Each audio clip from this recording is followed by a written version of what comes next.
All right, you ready to do this? Yeah, hold on. I'm just executing a stock trade right now. I am the Wolf of Wall Street right now, Sam.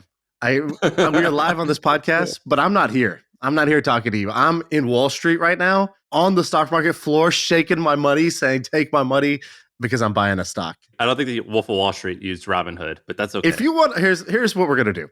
If you want to find out how to lose money like I do, you should stick around. First, I'm gonna tell you the sponsor of today's show, and then I'm gonna tell you about my latest money losing move. Yeah. I feel like I can rule the world. I know I could be what I want to. I put my all in it like no days off. On the road, let's try. All right. So what is it? You've been on a stock kick. You're really on a stock kick, which is just bad news for me. Anytime I get on a stock kick, bad things happen. I just don't realize it till 3 years later. So let me just show you these two charts. So take a look at this chart. It's about this stock called Palo Alto Networks.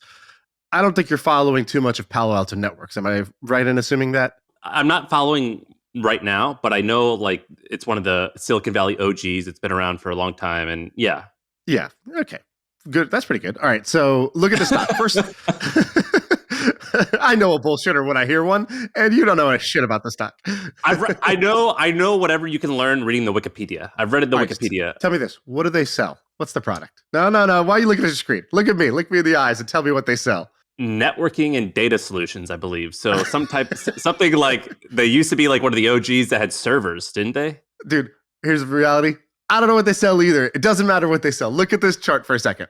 So this chart shows last 5 days, damn, down 14%, 15% basically. That's pretty bad. And actually, it would be worse than that, except for there's this little uptick. So look at the second chart. This is today, up 10%. You might ask yourself, did they just have like an earnings call? Did they announce a new product? Did they announce a big AI breakthrough? What is causing the stock in the first 2 hours of trading today to be up 10%? The answer is our girl, friend of the pod, Nancy Pelosi, just made a trade. She just bought $1 million of Palo Alto Networks of stock, and immediately people start following her action and start buying this thing blind because they don't know what she knows, but they know that she knows something. And isn't that so funny that that's what's happening nowadays? Like, I follow this account. I don't know if you follow the Pelosi tracker. And they were like, it says, breaking, the queen is back at it again. She just bought $1.25 million of Palo Alto Network calls. And then it says, and then like there's a sub-headline, Palo Alto Networks is one of the leading cybersecurity companies in the nation. Like in case you need to know, but here's the reality. You don't need to know. You just need to know that Nancy Pelosi, who has one of the greatest stock trading track records of our time, just bought this. And she Are you actually buying this? No, I'm not buying the Palo Alto. I was going to say, we just did this amazing whole thing on Buffett a couple episodes ago. 2 months ago when Munger died, we did a whole episode on that. And I was going to say, you did a great job of remembering what he said, which is like invest blindly in things you don't understand, right? Yeah, invest blindly off random Twitter anonymous accounts, claims about, 90-year-old women's trades. So that's what I'm doing. No, I didn't buy this one, but I did find it. I was kind of curious. I was like, I saw this tweet. And I was like, I've seen her track record or like the data analysis of her track record. It's like really, really impressive. I don't have it offhand here, but it's like better than most hedge funds. It's better than most like famous investors that you know of.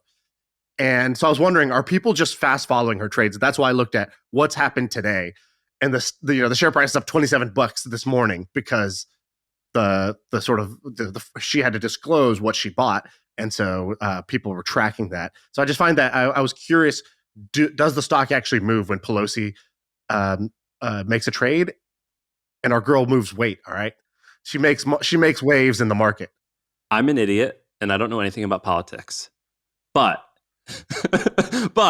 what I would say is if I'm like in charge, what I would say to all these folks who are, high up in the government is I would pay them a huge sum, like $2 or $3 million a year, right? Because there's only like 500. How many people are? I don't even know. This is how ignorant I am. How many people are in the Senate and Congress? I would pay them a ton of money and say, there, now you can't speak, you can't consult, and also all of your money has to be in this political ETF or whatever it's called. So we know every trade you're doing, and you can't actually buy individual stocks. It's kind of ridiculous that she's able to do this, right? It's actually her husband. Her husband's able to do it. And it's their money, but it is kind of crazy. Well, I think she can't. She's allowed to do it too. It's not only. Well, his her husband's a PE guy. I mean, he's like, this is his job, I would imagine. All right, so let me just tell you this: the last big trade that I saw from her was in, I believe, 2022. So July 2022, Nancy Pelosi and her husband Paul, who's a VC, decided to buy 25,000 shares of NVIDIA. They said, what's the best stock in the world right now since 2022? What is almost the most valuable company in the world right now? NVIDIA. Oh, that's right. So they bought it at $165. It's currently trading at $800. Oh, that's pretty good. A little 4.8x for our girl Nancy. That's pretty impressive. Good trade. Great trade. When I first moved to San Francisco, I told you the story how I lived in this warehouse. It was like a dirt cheap warehouse. It was horrible. It was an awful place to live. I lived with 4 other guys. One of the guys worked there at NVIDIA when I lived in this warehouse. He worked at NVIDIA, I believe, from 2009 to 2014. And I was doing the math.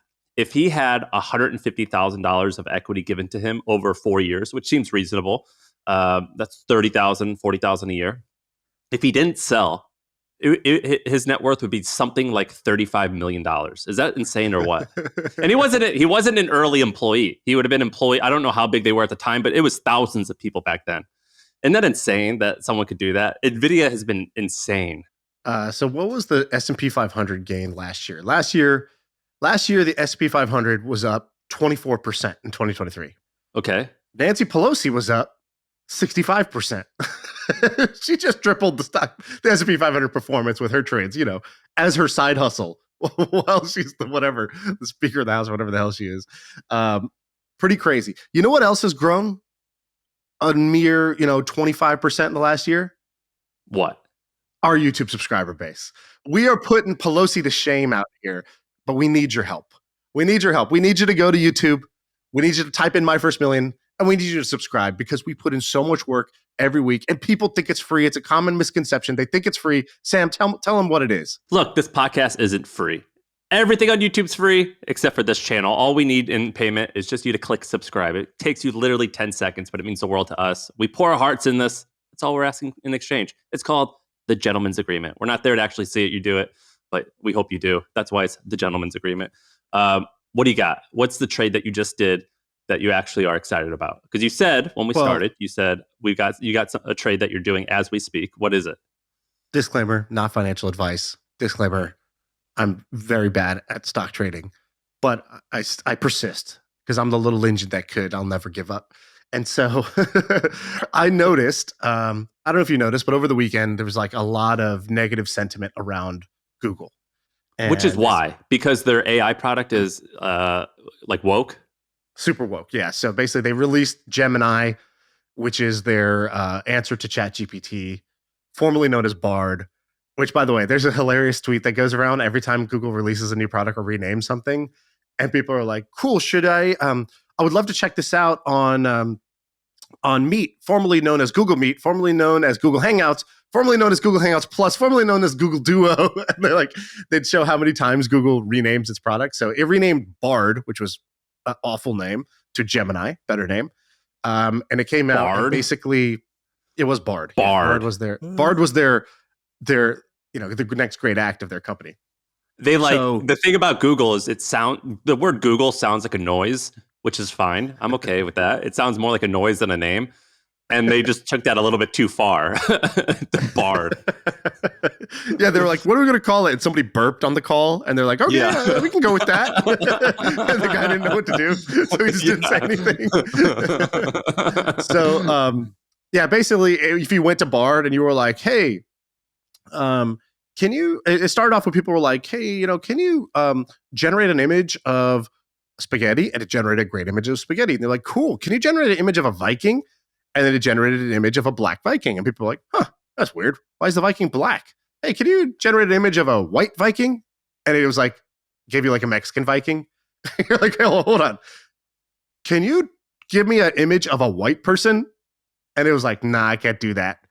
Really? It was basically either saying no, or it was showing a picture of a black person. It's like, what ethnicity was George Washington? And they're like, well, it's highly debated. He might be black. And it was like, they would just do, or it'd be like, who did more damage to society, Elon Musk or Hitler? And it's like, it's hard to say who did more damage to society, Elon Musk or Hitler. Oof. Elon Musk tweeted these things about the stock price, and Hitler committed genocide. It is really a tough call. And so people were taking this stuff and running with it. It's like the perfect, it's the way I think about it is there's two tribes. And if you can get one tribe riled up, you're going to get that storyline is going to get some legs. But if you can get two tribes riled up, then you got like a real story. And so this was basically the anti-big company, anti-big tech tribe. It's like, yo, babe, wake up. Big tech made a mistake. And then there was the anti-woke and the anti-AI tribes. All three tribes got together and basically had a fiesta around this. And so people were sharing this like crazy. And then people were like, the CEO of Google needs to be fired. They were like, Google is too bloated. It's too bureaucratic. It's too woke. It's like, it's got the woke virus. It'll never recover, blah, blah, blah. Suhail, the guy who created Mixpanel, awesome guy. He's like, Google has lost its way.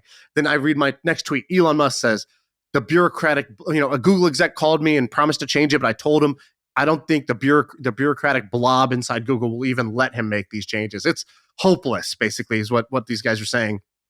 You go on the All In podcast, and they're like, I can't believe this. Basically like our rights, freedom of speech is at risk here. It needs to tell the truth. Look at this crazy woke bias. And everybody's anti-Google. So I woke up today and I was like, pretty sure Google still owns Gmail, YouTube, Google Search, Chrome, Android, Waymo. Okay, I think I'll just go ahead and buy Google stock today because Google's on this dip right now on the negative PR. And I think it's just that old quote of like, the short term, the stock market's a popularity contest, and the long term, it's a weighing machine. And I just think that they have tremendous assets, right? Like, YouTube alone, which is not even Google's like main product, does 32 billion a year in revenue, which is more than Snapchat, Pinterest, Twitter, TikTok all combined. And that's just YouTube, right? And then you take like Google Cloud, which is like, does 36 billion in revenue. That's just like their cloud service, not Google Search, right? Not Android, not the Play Store, not any of this stuff. And so I just think they have too many assets. And so I don't really do much analysis aside from I was like, I don't know, seems like everybody's overreacting to this because it's a really good social media storyline to be like, Google's lost its way, it's woke, it's going to lose an AI, blah, blah, blah. Maybe it's true. I don't know. To me, seemed like a bit of an overreaction. I don't think you're wrong. I think that you're right in this particular instance. But I subscribe to this subreddit called Money, r/money. And it's basically people, it's a big subreddit, and it's people complaining mostly. And there's a lot of it not complaining, but a lot of it is like, I see all these posts of people in college who are like, I'm now 20 grand in the hole because I was buying options on Robinhood and doing all this stuff on these apps where they trade. And in general, I am so against individual trading, even though I think you're right with Google. It ain't going anywhere. I buy ads on Google. It freaking works so good. But it's just, I refuse to go down this path. It's such a slippery slope that I don't want to get addicted to it. And I feel like I would. And you've won a few times. I know you've won a few times recently. Oh, I'll tell you every time I win. Don't worry. but have you lost a bunch? Of course. Yeah, you can't trade without having bad trades, right? Like, what is the number one rule for having a few good trades is have many trades. That's insane that you're doing this, but you're not wrong with this. I'm not doing it with a lot of money, and also it's an excuse to learn for me too. So I don't know. I think a lot of learning just comes from trial and error, and trying things when you build businesses is a really expensive, slow way to. It's the highest price way to learn, right? Because it takes a long time, takes a lot of effort, takes a lot of focus. But there are things where you're like, all right, well, like very simple. I wanted to learn about AI, and so I pay this guy $500 an hour once a week to just teach me about AI. Yeah. And I wanted to be up to speed with what's going on. What are the new tools? What are the limitations? What are some of the bottlenecks? And so, I in general, I have a very, I want to have some fun in my life. B, I want to learn. And for me, the only way to learn is like, Andrew Wilkins said this once. He's like, I like to walk around with a fork, finding sockets to put my fork in. Basically, it's like, the only way he learns is by getting electrocuted. And I kind of feel I'm the same way. I hear things and I hear wisdom, but it's never actually sinks in until I go and do something. And maybe the real learning here, by the way, maybe the real learning is just don't trade individual stocks. You might actually be at the correct final answer. And so, I'm not saying that you're wrong about that. Philosophically, I agree with what you're saying, but I just carve out a small fun budget that I use to do this. My partner Joe, he trades individual stocks, and this week or last week, he was like, "I'm screwed. I'm going back to indexing," because he like looked at all the money that I like did a calculator. I go, "Show me what you had 15 years ago. Show me what you have today. Now I'm going to put it in this calculator. I'm going to show you what you would have had if you would have done this, and let's see and compare." And the index index investing was so much higher. And he's like, "Yeah, I'm going to switch." And so he like makes the switch this week. By the way, I did the same calculation, and it was 100% true for me too. That if I had just bought the index or just added a consistent amount to the index over time, that would have been perfect. But the funny thing is, it's not the thing in my analysis. I was like, okay, I went through every single trade.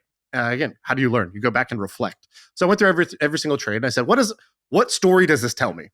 And I had thought the story would be, my prediction going in was, you would have made a little more money if you had done the index, but whatever. Actually, I would have made a lot more money just doing the index. So I was learning one. Number two, learning was interesting, which was, I thought I would find you're not as smart as you think, buddy. Like, you buy this thing because you have all these reasons, but you're wrong.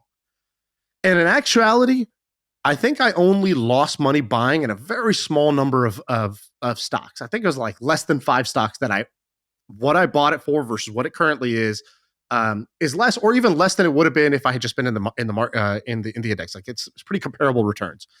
The two situations where I got it wrong were number one, during COVID, I bought some momentums. Like I just bought Zoom or something at some moment. I had bought Zoom like early and it was working so well that I had bought more. That was stupid. I should have done that. But the second one was random tips from our friends. Friend says, "Oh man, I'm doing this." And they're look a at smart Zillow. friend. Yeah, they're a smart friend, and so I bought. So those are the only times that I bought and lost. All of my actual losses of where I made less than I would have in the market was just selling early, because I sold a bunch of things, and I sold a bunch of things. Some I sold early when they had a lot more room to run. Some I sold when I was, the market sentiment was down, or I was feeling fearful and I just wanted to move to cash, and I would just sell. And so I actually lost all of my losses were in the sell, not the buy, which was surprising to me. I've been making fun of Joe because he's going all in on indexing, and I'm like, great, you picked a really good month, all-time highs, record highs. This is the best month ever. Decide to do it, and now he's like second guessing it. Let me show you a company that launched, I think this week or last week, and I want to know what your opinion of it is. So it's called Harbor. So Harbor.co. And I want to tell you what this company is and why it's interesting to me. But I'm not sure if it's going to work or not, but I want to hear your opinion of it. Do you remember Deep Sentinel? We had Selly on the pod. So Deep Sentinel, I thought was going to be huge. TBD, verdict's still out. And it was basically, I like these businesses where people are monitoring things. So let me give you an example. So Deep Sentinel, their tagline is, or I don't know if it's their tagline, but the guy said it on the pod. He goes, "Ring is a great way to watch your shit get stolen." Which is how it typically works at Ring. Like something like I've had a bike get stolen before, and I'm like, "Oh, let me look at the Ring. Yep, there's the guy who did it. It is in fact stolen." And so Deep Sentinel is different because it's it's cameras similar to Ring, but there's someone on the other end watching the cameras, and they'll call the police. And I've had like a drunk Airbnb-er think that my house was their Airbnb, and he's like knocking on the door at 2 a.m. and they called the police on him and like, took care of it, whatever. There's this other thing called Harbor. So Harbor.co, it's basically that, but for baby monitors. And I shared the deck with you. Let me know what you think. But basically, have you ever heard of like sleep training? So basically, when your kid gets to be like 3 or 4 months old, and they start crying, sometimes you got to let them cry it out a little bit in order to like, figure out what's real and what's not real. And eventually they quit whining and they go back to sleep. They did this, but for baby monitors. So there's someone monitoring the baby monitor, and I think they'll call you or like ping the monitor that they give you to let you know, all right, now you actually should get up. The baby's been crying for like 9 or 10 minutes. It's time to get up. Your baby's crying. I fucking know. Well, yeah. That's the end of the commercial. This product makes no sense.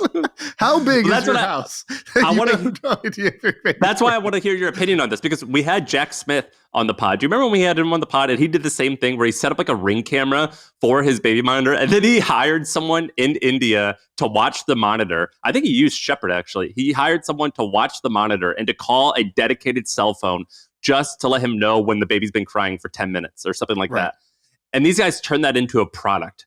What do you think about this? Well, I have a couple thoughts. First is, I love how Sam, the new dad, is like, you ever heard about sleep training? Talking to me, father of two. It's like if I went and worked out and I was like, bro, you ever heard of bicep curls? And you're like, dude, what? Welcome to the gym. So yes, I'm familiar with the idea that babies cry and sleep can get a little hard for parents. All right, second thing, this whole class of products is like what I call like, it's supposed to be anxiety reduction, but actually it's somewhat anxiety inducing. So the idea would be, hey, you could sleep well knowing that somebody's monitoring your baby at night. And there's a whole bunch of products like this. Like, I don't know if you ever bought like the Owlet, which is like this like ankle monitor for your baby, or like there's like a sock version of this. There's like another one that's like measuring their like oxygen like at all times or whatever. Hey, I know all about ankle monitors. Been there, done that. No, I can tell you all about ankle monitors. Sorry, I'm guilty again, preaching to the choir there. Yeah, I didn't know you could put them on children, but yeah, I know a thing or two about ankle monitors. Exactly. So those all exist and they actually have done well. I think Owlet did pretty well. I know they got in some trouble, but I think they ended up going public. What is it? Owlet is that's what it is. That's the ankle monitor for babies. But with the key thing being like it's measuring, I think, their oxygen levels, so if the baby, like, because SIDS is obviously the biggest nightmare for a parent would be if your baby suddenly in their sleep stops breathing, and so the idea was with Owlet you would get notified if the oxygen levels go down, which is, to me, makes way more sense than the let me know if my baby's crying, because I know if my baby's crying typically. Through a traditional baby monitor, or like, my house is not that big, or the baby sleeps in the crib in the same room. Like, that's, I guess, I think the Owlet stuff makes a lot more sense than Harbor. So yeah, I'm not like super into this idea. And that's kind of where I stand. No offense to the people behind Harbor. I'm sure they're great, smart people. The guy who started it started Mizzen in Maine, that clothing company. Remember the clothing company that it's like golf people wear it? It's like a popular thing. It's not popular in our lives, but it is very popular in other people's lives. It's pretty successful, right? Yeah, it's huge. It's like 100 million plus. It's like a big thing. But he came out with this thing, and I invested a very, very small sum, $1,000. He's a friend of mine, and I was like, all right, I'll just do $1,000 just to play. That's my version of you buying Google, is just doing small investments. But I saw this and I was like, I don't know, this might actually work. We'll see what happens. But I'm into these things that monitor things. Another one, and this is a little bit of a shill. This is actually totally a shill. But do you remember MyBodyTutor? I told you all about MyBodyTutor. I use MyBodyTutor. Happy to plug them for free. We don't get paid for this. Just a happy customer. I get a little bit paid for it. I'm a small stakeholder in this company. I get a little bit paid for it because here's what they do. I use MyFitnessPal, but you could use their app. But I use MyFitnessPal and I upload like the calories that I've eaten and all the food that I've eaten. And they basically call me every morning to like criticize me and be like, why the hell did you eat this? Is this part of your plan? Or what's your plan today? Or what are you going to do this week? And what type of protein you're going to eat today? What type of carbs you're going to eat today? And they actually like hold you accountable for what you're eating. I'm actually am getting paid for this. I am a stakeholder in this company. I'm not getting paid directly, but I do have a small stake in this company. And so we did this thing called mybodytutor.com/Sam. It's a little bit of a discount for our listeners because I do love this stuff. Has it worked with you? Yeah, it's going great. I love the product genuinely. Even though I'm not promoting. There's no /Shaan. But happy customer. My coach Haley's awesome, and it's a good reminder. So most things in life, I always get surprised when the answer to most things, if you trace back, you're like, all right, how do I make this thing happen? And you're like, well, you got to take a bunch of action. It's cool. Non-negotiable, right? You got to take a bunch of action. Whatever the thing you want in life is, you got to take a bunch of action. Okay. Well, how do you get yourself to take a bunch of action? Well, you got to have maybe a strategy, or you maybe have motivation. Those are some of the elements that go into action. Okay, where do you get the strategy and the motivation? If you just keep going back down the chain, the number one thing is simply awareness. Like, a lot of things in life that aren't happening because you haven't actually put your focus on it, right? The laser beam that's in your brain is pointed elsewhere, and you haven't actually brought your awareness to the situation at hand, and you're not bringing your awareness to it regularly enough. As a startup, Sam, I'm sure you used to do the same thing. I used to put, like, every day when I would come into the office, I'd draw a giant 0 on the whiteboard. It's like, that's how many paying customers I have. And, I was like, I don't need a dashboard. I will write this number here every day of how many paying customers I have. And I would write 0 every day because I had to look at that. I had to bring my awareness to the fact that I currently have 0 paying customers, because otherwise it was very easy to get distracted by a whole bunch of random tasks. But if I started with, well, my main goal is to hit, this many paying customers, and I currently have 0. If I start my day with that awareness, then I'm likely to take actions that are in line with changing that number to be what I want. In the same way, you get a phone call in the morning that's like, hey, what's your plan for eating today? And you're like, I don't have a plan. I'm just going to eat whatever fucking comes up in front of me, right? Like, whatever I see, I'll eat. Like, well, that's not right. So then you bring your awareness to, okay, that's right. I do have this goal. I am committed to making this happen. I'm going to make a plan, and I'm going to just decide up front. I'm going to bring my awareness to that early and often. Or when you take pictures or you log your meals, you're bringing your awareness to, what am I eating? Is this in line with what I've said I want to be eating or not, right? So I think awareness is actually, like, massively underrated, both in diet, but really any goal you have in life. I think everything is downstream of first bringing a bunch of awareness to the thing. Yeah, dude, it's changed my life. And that's why I've invested in some of these companies where they, like, monitor stuff for you. And so you're either forced to focus on it or someone else is focusing on it for you. Let me tell you one more thing. Have you heard of Penske Media? No. What is that? You've never heard of that? Okay, so Never. Most people haven't. That's why I wanted to bring this up. I found this guy a few years ago, and I've been following him. And I spoke to someone who worked at the company, and I didn't realize how big this company is. So let me tell you this story. So there's this guy named Jay Penske. His father is Roger Penske. Roger Penske, do you remember in San Francisco? Remember those yellow trucks? They were yellow moving trucks, and they used to say, like, trucks. Penske. Yeah. So Roger Penske, he was a race car driver. He was like a professional race car driver. And then he started a whole bunch of things, including a moving company. He also owns a chain of auto parts store. And so he's the self-made billionaire. He's probably close to 90 at this point, but he's like a big deal. Well, he has this son named Jay. And Google Jay Penske. When I Googled Jay Penske, I wanted to hate this guy so much. Tell me what you see when you Google him.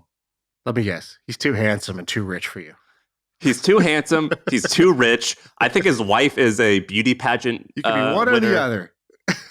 He's got both of them. If this guy has any handyman skills, he's out of here for us. Yeah, dude. If he can build anything with his bare hands, too much. Get out of here. I immediately Googled, like, Jay Penske shirtless in order to, like, be like, does he have that too?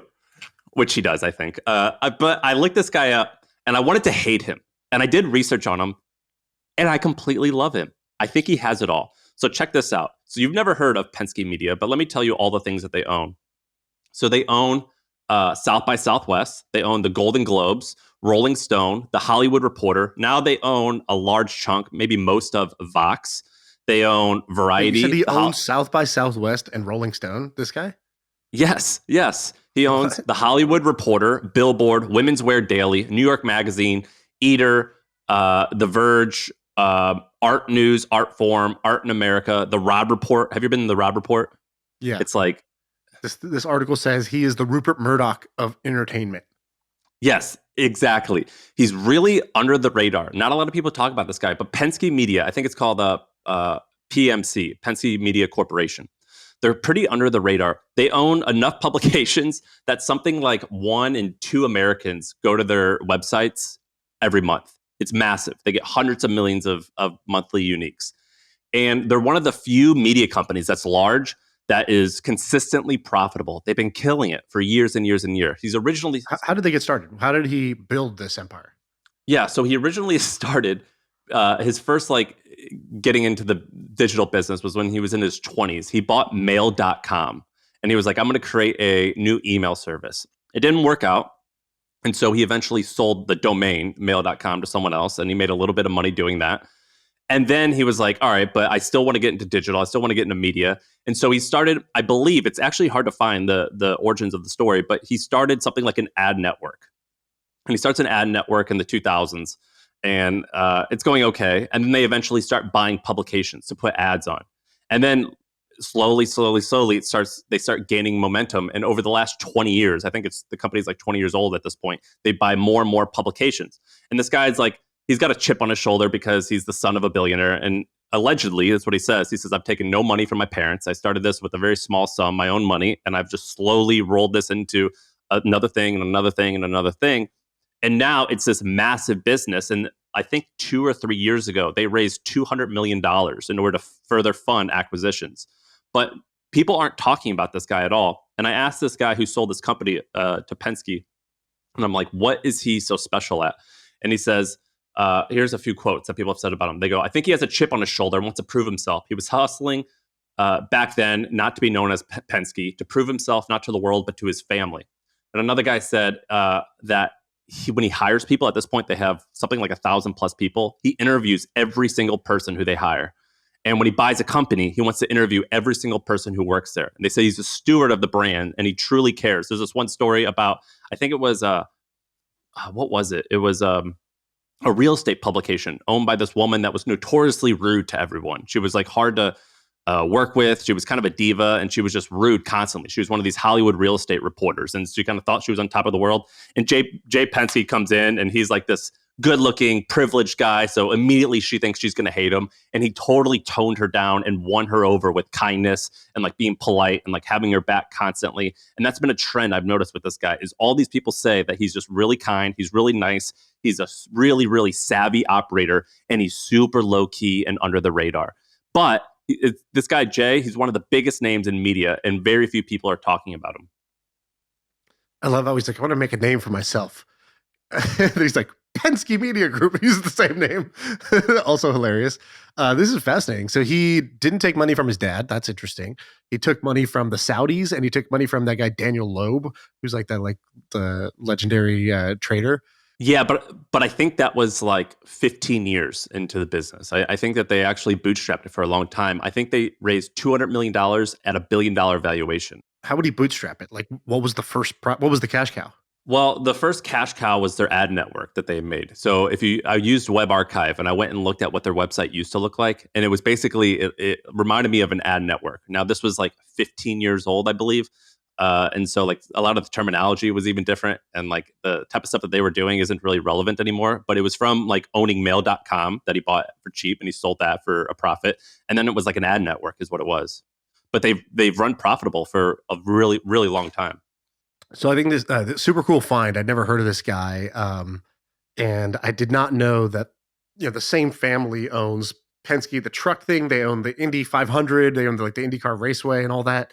And then he bought all these brands like South by Southwest and whatnot. That's super interesting. Would you want to do this? Because this sounds really hard to do. In fact, there's a quote here from someone who's like, he's the hardest working guy I know. He's always on planes. He's always on calls. He never stops. And it's been that way for 15 years. This seems like rolling up kind of like old school media properties seems like both one of the more dangerous things you could do because media is like, I mean, we just saw Vice shut down the other day. Media is like not the most stable industry. It's not the most profitable industry either. And owning a portfolio of 15 things in general and operating them is like just a hard way to go, a hard way to live. No, I would not want to do this. I think that this is the worst way to one of the worst ways. 2,000 employees. Yeah, and not only do they have 2,000 employees, but it's 2,000 like LA based. So they own or they operate. So like, do you know Dick Clark Studios? Have you ever seen like the Golden Globes or remember like when the ball drops on like NBC? I forget even what network it's on, and it says like this is brought to you by Dick Clark Studios or whatever. They own that, and so having to host all those things, no, I would never in a million years want to do that. But someone is doing it, and they're actually doing it successfully. So if you look at Vox or how about BuzzFeed? BuzzFeed has a horrible market cap. and they just sold Complex Media for less than I think they paid for it. Or what other media company did you just mention? Vice.com. They just shut down. No, I think this is an awful way to do it. However, it can be done. And this is the only guy who's proving that it can be done at that size. And so the way that he's doing it is through just being a really good operator. And so he balances letting people do their thing, but also he is like pretty strict about operations. So he expects a certain amount of profit, things like that. And he still owns 60% of the company. And so would I want to do this? Absolutely not. But do I still think it's cool? Yes. And by the way, if you Google his name, I was trying to figure out, I'm like, where's chinks in this guy's armor? Like, where's he screwing up? The only thing that I could find was he got arrested for pissing outside when he was drunk on like Nantucket or Martha's Vineyard. And so that was like the only time that I've noticed that people really have disliked him. In general, he's gotcha. Yeah. See, you're not perfect. By the way, I said that his wife was a Miss America winner. She's actually a Victoria's Secret model. So he's doing great in many different aspects of his life. But I thought that this guy... It's actually better to just pause after. Just be like, so... he's doing all right. Let it all be. Just let the air answer the question there. He's doing all right.